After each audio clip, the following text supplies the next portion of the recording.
tiyan na part. Siyempre kinilaw. Ayan. Ngayon kaon, tara. Let's go!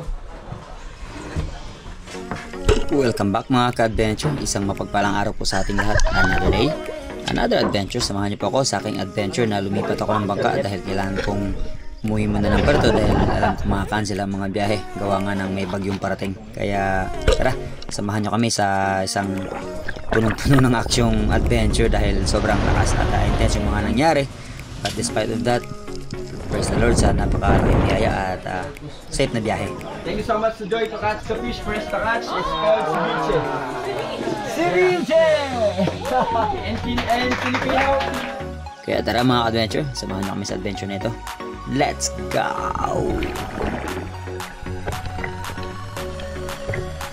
Iba na aking bangka sinasakyan mga adventure. Dapat pabalikan ko ron pero bumalik ako pa El Nido or Dipnay. Gawa nga ng meron nga mga bagyong parating at ibang biyahe ay na-cancel na po dahil nung araw na ito ay talagang umpisa na ang pagsungit ng panahon. Kaya sinimantala ko rin yung pagkakataong mamana dahil gagaya din ng mga sabi ng mga matatanda na kapag may masamang panahon naglalabasan din yung mga malalaking isda.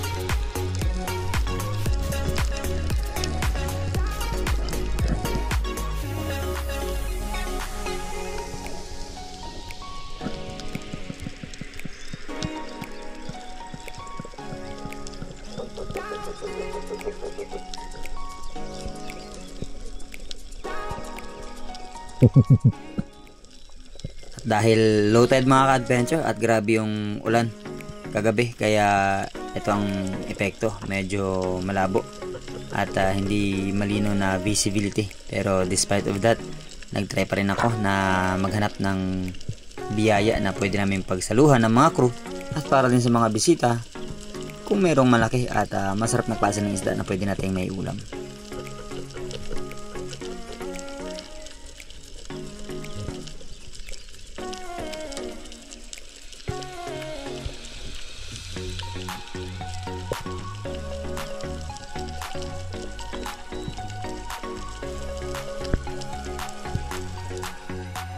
May part na malinaw ang tubig, may part din na malabo mga adventure at itong mga palata or mga damselfish ay isa sa mga indication na active yung agos. Kapag may agos po kasi nandyan sila sa taas ng malaking bato at nagsiserve din sila as mga bait ng mas malaking mga isda, kaya hindi talaga posibleng magkaroon ng passing or pelagic na malaking isda na biglang dadaan dahil nga marami silang pwedeng makain at kapag ka-active yung agos, mas weak yung mga kinakain nila at mas advantage naman para sa mga king mac, sa mga GT at sa mga kung ano-ano pang mga malaking pelagic na creature na nasa ganun ay makapangain sila ng maayos at easy lang sa kanilang kumuha ng target.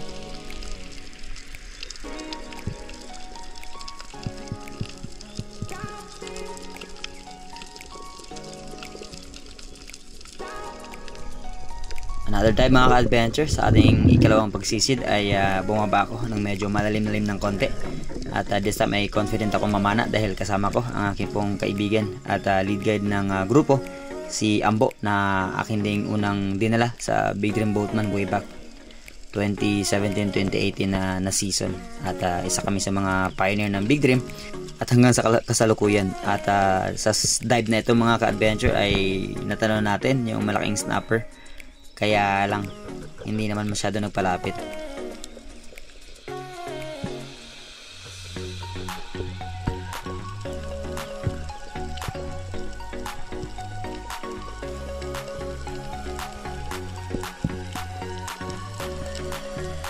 Sobrang napaka-unpredictable talaga ng dagat mga ka-adventure. May mga sitwasyon yung spot na lagi mong pinupuntahan ay may mga panahong wala talagang isda. At mayroon din panahon na magugulat ka na lang na hindi mo na-expect na may mga sobrang lalaki at bigla ang mga isdang nagpapakita ng hindi natin inaasahan. Kaya nga, di ba?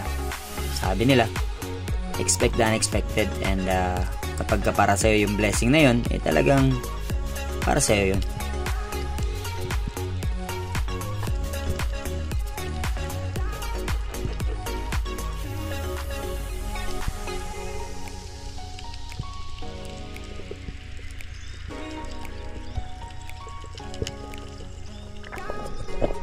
Pagkaraan ng ilang minuto mga ka-adventure, kakalangan at kakahanap, eto, may natanaw akong tatlong lapu-lapu or coral trout. At nag-target lock na ako dito sa mas malaki. Yung dalawa din ay nabulabog na. Buti na lang nung papalis na siya ay ayan, na spine shot natin.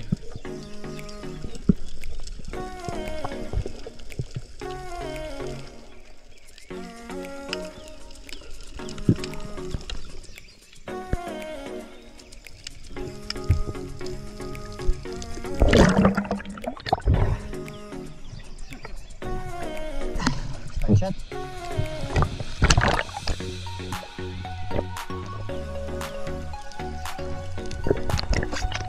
Ang ating unang isda para sa araw na ito mga ka-adventure, eto, lapu-lapu habang si Ambo ay nagda-dive down. At pagkatapos ko ng dive niya ay nagkalayo na kami. At ako naman ay nagpalalim ng konti at ito na nga, expect the unexpected mga ka-adventure. Confirmed na napakalaking king mac.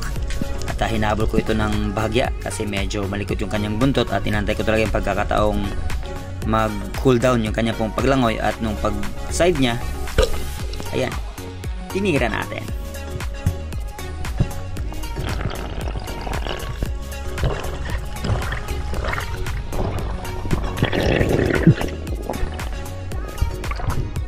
Bo!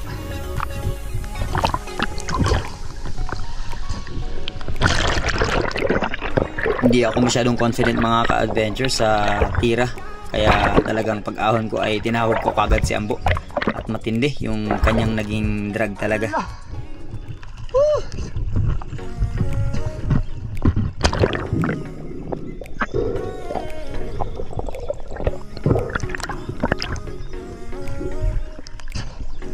Bo! Bo!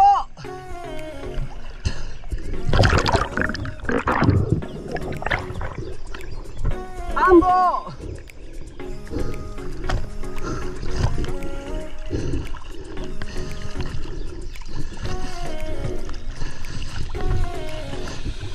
Ambo! Bo!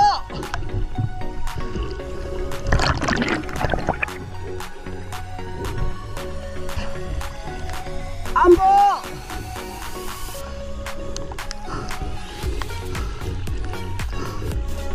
Ambo! Ambo! Bilis!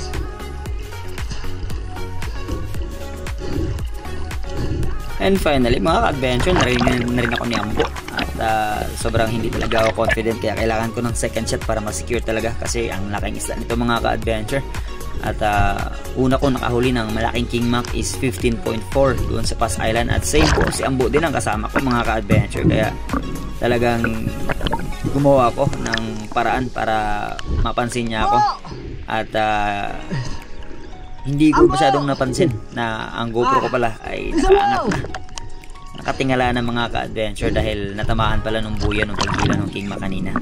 Kaya yung mga sumunod na kuha medyo mataas na ng konti.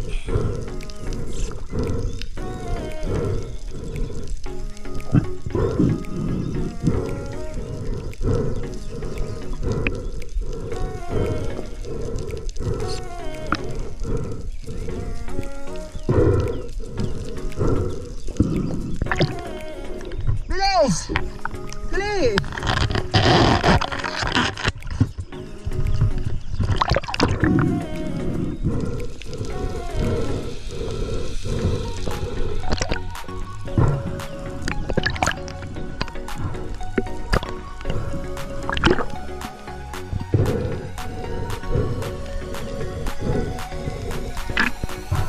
Buti na nga, nanghina na ang isda mga ka-adventure bago dumating si Ambo. At ayan, gawa niya yung second shot, kill shot ang kanya pong nagawa mga ka-adventure. At nung pagkaahon niya ay sobrang saya. At nung makita ko po yung pagkakatama ay kunti-kunti na lang makakawala ng king mac. Buti mabilis siya ng hina at nagawan kagad ng second shot.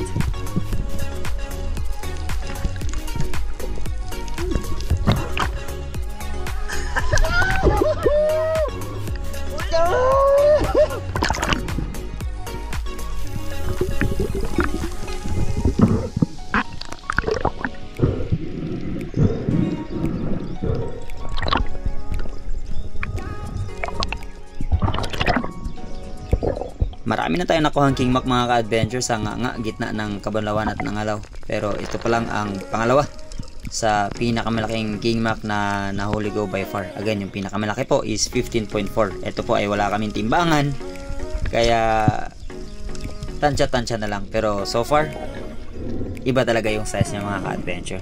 Tignan nyo naman.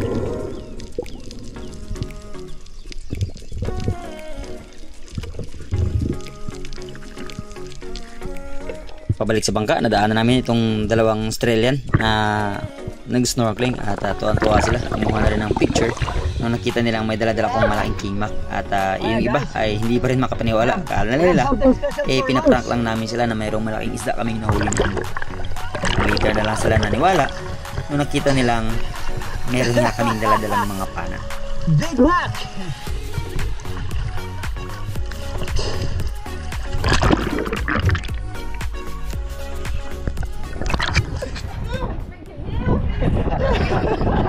But no, I want to grab it. Oh, you want to grab it? Just be careful, huh? It's quite heavy.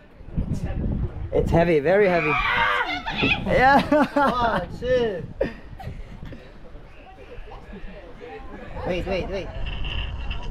Yeah. Atras ka ba? Ito. Pakalaki. Pakalaki, idol. Pakalaki. Grabe. Kila tayo mamaya. Matindi. Nabiyak mo sa pa mo. Nabiyak mo. Pinantahan ko niya sila. Pumabot na kayo. Grabe. Mga adventure. Ang malaking isda ka natin. Hindi na mamamaya para sa gas.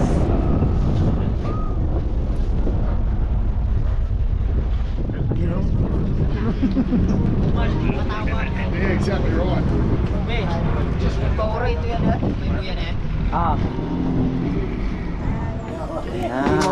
Pagkatapos aming bumiyahe at pumunta sa Bolawit Turtle area mga ka-adventure ay eto na. Umpisahan na ni Chef na ihanda ang kinilaw para sa aming mga bisita. Si Chef Raymond Pagalpo pala ng Brown Team ang aming tagapagluto dito sa biyahe. Ay, sorry Quezon.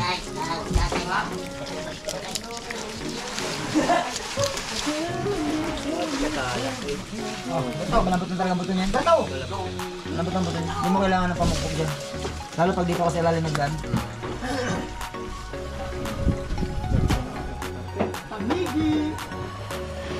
At syempre, ang pinakamahirap na part mga ka-adventure ay yung paghahanda na kakainin or yung kinilaw kasi nga ang daming preparation, pipili mo ng isda, tapos yung mga ingredients. Pero again, thank you so much by Roel Paras ng Negros Oriental Bindoy sa pagpapadala ng tabon-tabon na nang sa ganun ay ma-experience natin yan. Dahil nga siguro kung na-try ko man na yun, baka nakalimutan ko na ang lasa. Pero once na makabalik tayo sa isla, papakilawin natin si Chairman at talagyan natin ng tabon-tabon. Makahabi sa tungol. Pagkalaking tungol, Gegeng. Yari ito, Gegeng.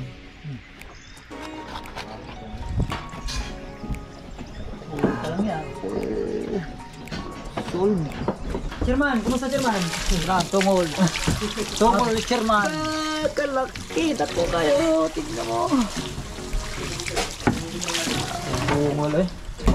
Nagpagupit na Chairman, no? Secure na yan. Pag-ihaw naman may hapon yan. Ito pala yung paghahanda na prosesong ginagawa ni Chef mga ka-adventure ng kanya pong kinilaw. Yan, ah. Chef Pagal yan. Sarap daw rapsut eh.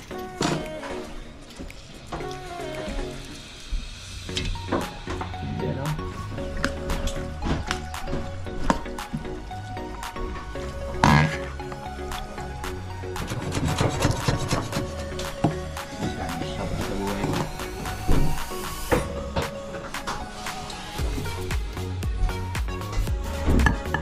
Refill lang ito siya. Oo, pwede.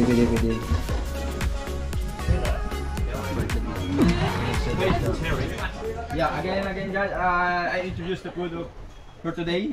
The first we have Filipino Power again. Hey! And the second, we have also rice salad with Caesar dressing. Yeah. And we have fish fillet with mango salsa. And the next, we have chicken curry with veggies. And also again, we have butter vegetables. And the last, thank you so much to Joy to catch the fish fresh to catch. It's called ceviche. Ceviche! and Filipino pinlaw. Good. Alright, here we go. Enjoy your meal, guys. Enjoy your lunch. Grab your food. Grab your food. Grab your food. Grab your food. Hey. Fisherman.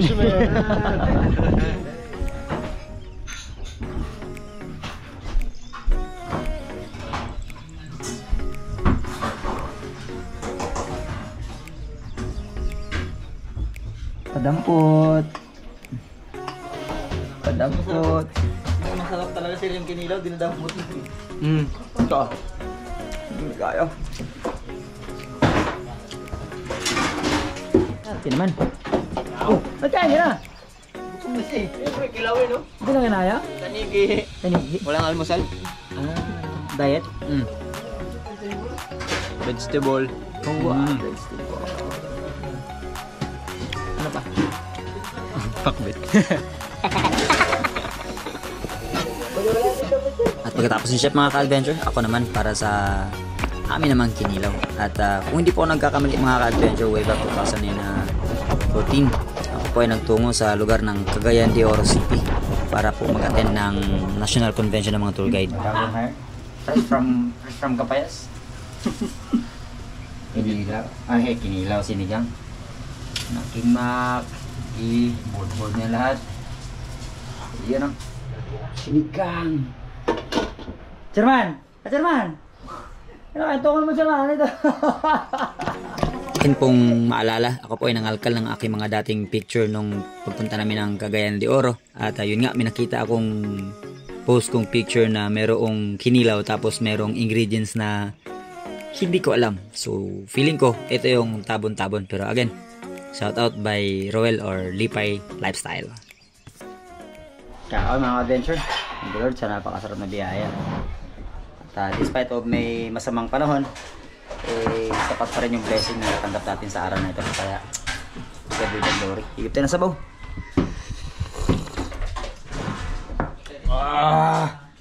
Tapos, chan na part. Siyempre kinilaw. Ayan. Kayo na, kaon, tara. Go! Uy, sigurado kayo, ayaw talagang magkain.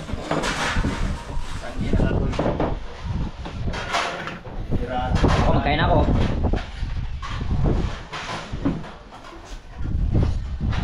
Again.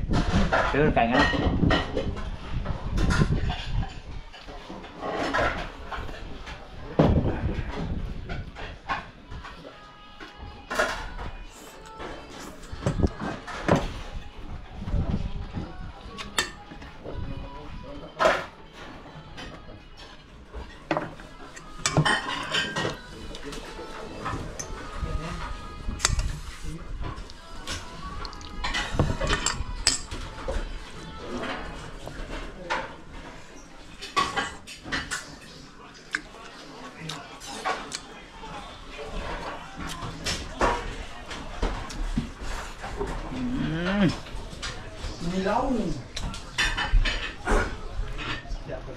Pagkatapos kong kumain mga ka-adventure ay nilagyan ko naman ng asin or parang baho-baho style. Ganito kasi yung ginagawa ni Chairman para naging mas malasa at naging trademark na rin na pagkain niya ng lurop nung na-try nila yung ginawa ni Chairman na kailangan palang hiwaan ng maliliit yung tangigi tapos asinan tapos ibitin and then pinagabihan bago siya lutuin para mas nanam daw yung lasa. Bitin eh. Mamaya yun. Grabe lang pa doon. Takling tsaka ano? Two parts. Tsaka dirakutan po. Opo. Pero walay hassle. Maganda. Walay kuskus balungos. Mamulo tayo ng lambing. Kaguluan. Walay hassle, walay kuskus. Tuwing hapon mga ka-adventure ay iba-ibang snacks ang siniserve naman ng mga chef, either banana Q or etong anturon with chocolate glaze. Pero ayan nga, along the way papunta doon sa base camp kung saan merong glamping na akin pong ipinakita na rin sa inyo. Ito yung sitwasyon ng biyahe namin at sobrang struggle dahil nga open po sa west side itong Palawan at madalaki talaga ang gulong dito, lalo na kapag meron pong masamang panahon. Kaya nga hindi talaga nag-exist ang expedition during rainy season or typhoon season sa atin sa Pilipinas, unlike kapag October or amihan hanggang mga Marso, goods na goods po ang weather. Tinding kapitan to. Hello! Grabe mga adventure, mga sitwasyon. Sobrang worst na gabi. Nagkatipid na po tayo. Nasa tukto kami lang nung namit isang alon. Buti na lang talaga ay medyo mahaba-haba yung kayak. At ayun, maulan.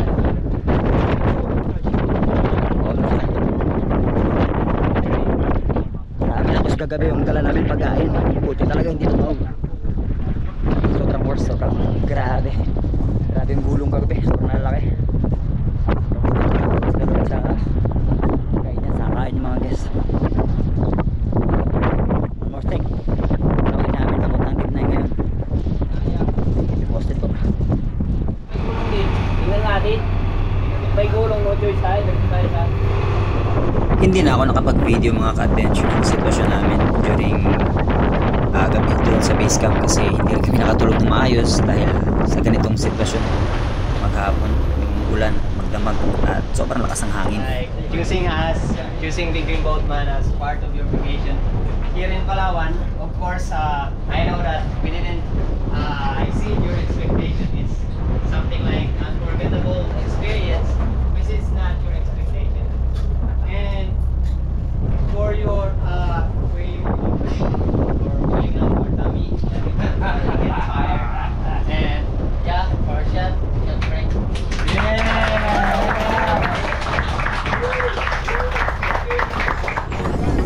At ayan mga ka-adventure, maayos pa rin namin na itaguyod ang biyahe. Natawid pa rin kami. At salamat kami sa Panginoon sa guidance na pinagkaloob sa amin na hindi man totally nag-enjoy 100% yung mga bisita.